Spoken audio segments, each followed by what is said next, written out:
អ្វីដែលខ្ញុំលើកឡើងគឺតាមអើយក៏អ៊ំចេះ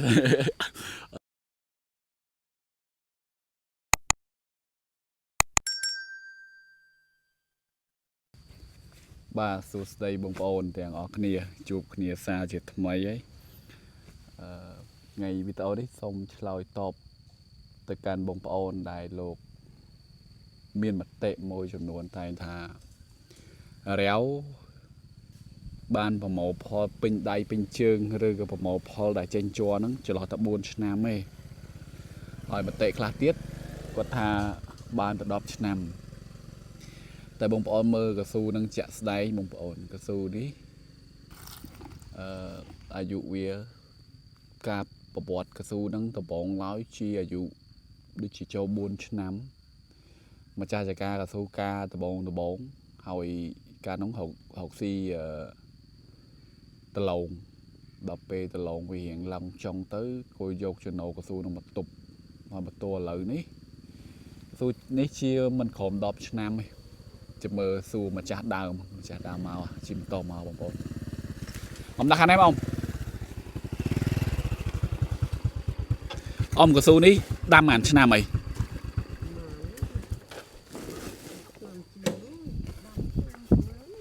2009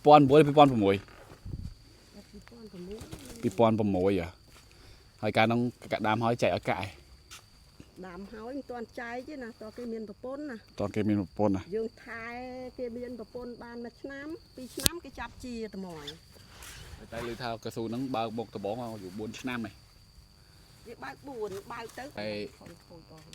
អ៊ំមានមតិមួយឥឡូវសួរអ៊ំជើងចាស់រឿងកស៊ូណាអូមានតែជើងមានតែកស៊ូទេហើយកុំ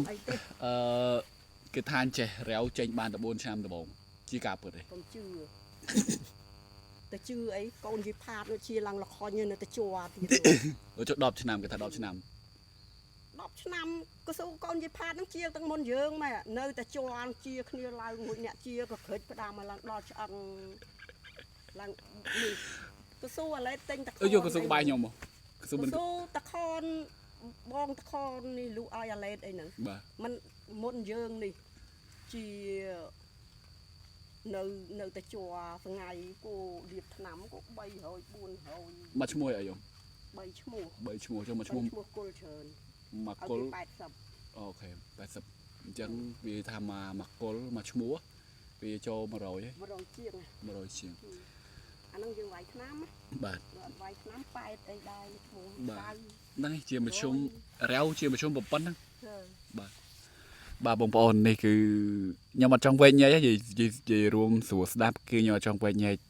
ទៅលើកស៊ូអីទៀតទេព្រោះកន្លងមកខ្ញុំធ្លាប់វែកញែកដែរ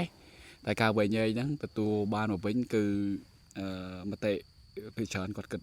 បែបអវិជ្ជមានណាវាច្រើនតែអញ្ចឹងខ្ញុំអត់ចង់វែកញែកទេហើយបងប្អូនត្រូវចាំចេះសម្រាប់ខ្ញុំតាំងពីដើមដល់ចប់ខ្ញុំមិនតែថាបងប្អូនត្រូវជឿខ្ញុំទៅយកពូជនេះទៅយកពូជនេះគឺខ្ញុំអត់ដែរនិយាយអញ្ចឹងឯងអ្វីដែលខ្ញុំលើកឡើងគឺតាមអើយក៏អ៊ំចេះអ្វីដែលខ្ញុំលើកឡើងនេះចេះទេបងប្អូនគឺទៅតាមអ្វីដែលជាក់ស្ដែង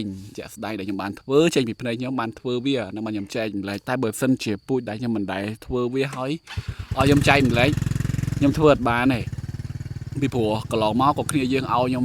ចែករឿងអេរិចដែរតែខ្ញុំអត់និយាយទេអត់ទៅចែកវិញហើយពីព្រោះអីគឺជាបទពិសោធន៍គឺយើងអត់បានធ្វើកាលណាយើងអត់បានធ្វើផងយើងទៅចែកម្លែកយ៉ាងម៉េចបើយើងអត់បានធ្វើផងប៉ុន្តែពេលខ្លះខ្ញុំឃើញមនុស្សភាគច្រើនចេះគេហៅថាឃើញតែគេធ្វើឃើញឮតែគេធ្វើថាតាមគេហើយតែខ្លួនឯងមិនតន់ដឹងច្បាស់ពីរឿងហ្នឹងផងយើងទៅចែកម្លែកតអាហ្នឹងពីខ្ញុំអត់ចែកម្លែកទេអញ្ចឹងអាហ្នឹងជារឿងមួយដែលយើងគួរតែពិចារណាមែនតើអញ្ចឹងសម្រាប់ខ្ញុំស្រមកវិញគឺខ្ញុំអត់វែងញែកទេហើយចាក់ស្ដែងរាវពួកខ្ញុំបានធ្វើវាមែនគឺវាចេញហើយបើឲ្យខ្ញុំប្រៀបធៀបថារាវជាមួយអារិចខ្ញុំនៅតែមិនប្រៀបធៀបទេហើយខ្ញុំចង់ឲ្យបងប្អូនសិក្សាខ្លួនឯងតើអារិចហើយនឹងរាវ